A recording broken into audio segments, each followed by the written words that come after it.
आपके बीच में आ चुके हैं शर्मा जी। बार बार ऐलान किया जा रहा, क्यों नहीं बैठ रहे आप?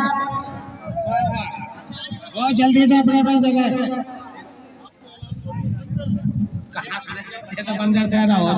बच्चे हैं, हम इनसे कुछ बोलेंगे, इन छोटे बच्चों को समझ में नहीं आएगा।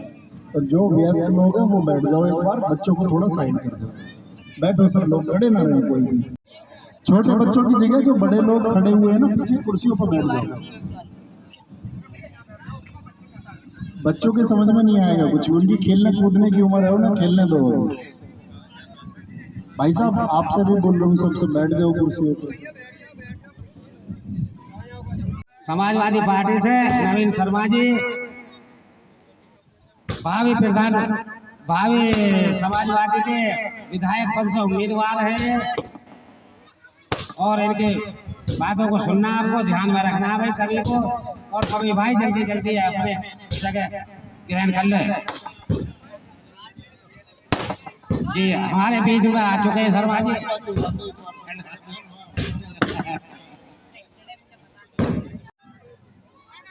विधानसभा क्षेत्र इससे समाजवादी पार्टी के ये प्रत्याशी, और प्रत्याशी हमारे क्या है, हमारे सभी के प्रत्याशी हैं। और जो भी इनकी जितनी भी इनके लिए मदद हो सकेगी, अड़ोस पड़ोस गांव के जितने भी लोग हैं उनके पास हम भी जाएंगे और उनको भी लेकर के जाएंगे। और इंशाअल्लाह इन्हें कामयाबी पूरी मिलेगी। जितनी हमसे पार पड़ेगी हम बिल्कुल जी जान से इनके साथ रहेंगे। पढ़े लिखे इंसान हैं, पढ़े लिखे तकरीबन 90% स्टूडेंटों को ये शिक्षा दे चुके हैं जो कि उसके अंदर भर्ती हो चुके हैं। और हर एक नौजवान इनसे मिला हुआ है और हर एक नौजवान इनको जानता है। कोई ऐसा जवान नहीं है जो पढ़ने लिखने वाला हो जो इनको नहीं जानता हो। तो पढ़ने लिखने वालों की जिंदगी बनाना खुद के ऊपर है, लेकिन इनका भी पूरा उसके अंदर हाथ रहता है। जैसे भी इनको कोचिंग की पड़ती है, ये पूरे कोचिंग के मालिक है। ये नहीं यहीं से नहीं, ये इलाहाबाद तक मशहूर है। तो ये मत समझना कि बुलंदी एरिया यहीं से गाजियाबाद के, ये इलाहाबाद लखनऊ तक मशहूर है। और इनके लिए जितनी भी चीज़ें हमसे हम कोशिश करेंगे, इंशाअल्लाह इन्हें हम कामयाबी हासिल करके दिखाएंगे। अब ये जो भी कुछ बात कहेंगे, पढ़े लिखे लोगों को समझने की बात है। जो नौजवान यहाँ पर पढ़ रहे हैं, जिन्होंने इंटर कर ली है वो कोचिंग के लिए, और इनके पास कम से कम 100% वो लड़के इनके पास इनके थ्रू कोचिंग करते हैं और वो भर्ती हो जाते हैं। तो इनका ध्यान भी सुनना, जो ये बात कहेंगे उस बात को थोड़ा सा दिमाग में, तो हमको सूची बना के दे दो, अगले 24 घंटे में हम ओपन करा देंगे। जो भी किताबें चाहिए आप हमको बता दो, किताबें हम अवेलेबल करा देंगे। गांव के सहयोग से, जो गांव में अच्छे लोग हों वो संगठित होइए। उन्होंने बताया बच्चे बाहर पढ़ने जाते हैं, गांव में एक खाली कोई जगह हो, एक लाइब्रेरी बनाओ, हमारा जो सहयोग लगेगा वो हम लगा देंगे उस लाइब्रेरी को बनने के लिए। आप गाँव को बनाइए, क्योंकि अगर आप गांव में बच्चों को शिक्षा की तरफ भेजेंगे तो कल आपका बच्चा पढ़ेगा लिखेगा, वो सवाल करेगा, वो पढ़ के मानव बनेगा, तो वो जानेगा कि यार मुझको तो जीवन में उलझाया जाता है। जब आपका बच्चा पढ़ कर के बड़ा होगा वो आपके घर को डेवलप करेगा, वो आपके घर को विकसित करेगा। जब आपका घर विकसित होता है तो कहते हैं एक एक घर के विकास से देश विकसित होता है।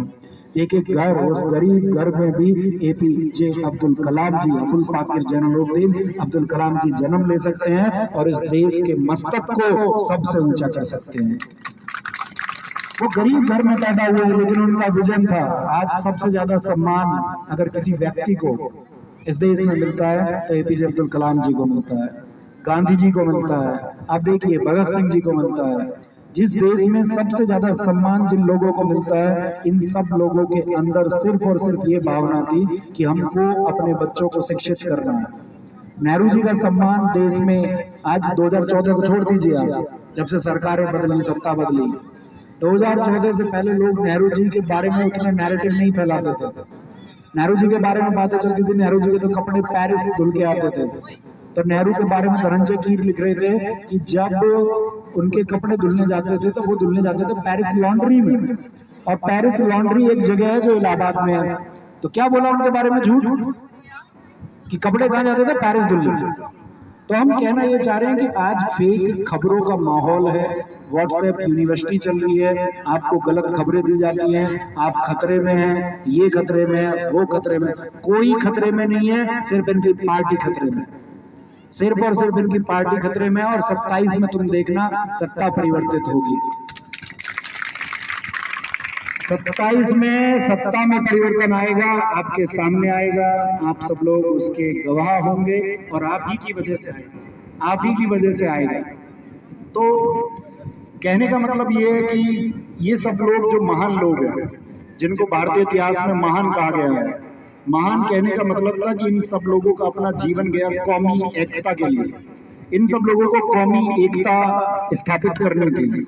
इन लोगों ने कहा कि ना, हम बचपन से भी एक गाना सुनते थे, और मेरे दोस्त जानते, मैं सुनता भी हूँ, ना हिंदू बनेगा ना मुसलमान बनेगा, तो इंसान की औलाद है, इंसान बनेगा। तो इन सब लोगों ने संदेश दिया कि आप इंसान बनिए, और इंसान बन के इंसानियत को महसूस कीजिए। जैसे आपका कोई धर्म है, आपकी कोई संस्कृति है, इसी तरह दूसरे व्यक्ति का भी धर्म और संस्कृति हो सकती है। जैसा सम्मान आप अपने लिए चाहते हैं, ऐसा ही सम्मान दूसरे का भी कीजिए। तब व्यक्ति जब मानव बन जाता है तो वो उतना सम्मान करना जानता है और सीखता है, और उतना वो करता भी है। बाकी गांव में कोई भी संबंधित समस्या आएगी, हमारी जावेद भाई से बात भी हुई, अमजद भाई से भी बात कर लेंगे। जो मूल काम है सबसे पहले हम उनको करेंगे, क्योंकि मूल काम मैं समझता हूँ वो शिक्षा है। आपने अगर अपने बच्चे को पढ़ा दिया और कामयाब बना दिया, अब आप कहेंगे कि नहीं रिसोर्सेज नहीं है, बच्चा पढ़ेगा कैसे? मैं ये कहता हूँ कि आप उस बच्चे को मेरे पास ले आना, हम पढ़ाएंगे और सबको पढ़ाएंगे। आज भी 3 करोड़ को पढ़ाते हैं, तो अपने क्षेत्र के 2-4 लाख बच्चे भी अगर पढ़ाने पड़ेंगे तो पढ़ा देंगे, उनके लिए सारी सुविधाएं हैं।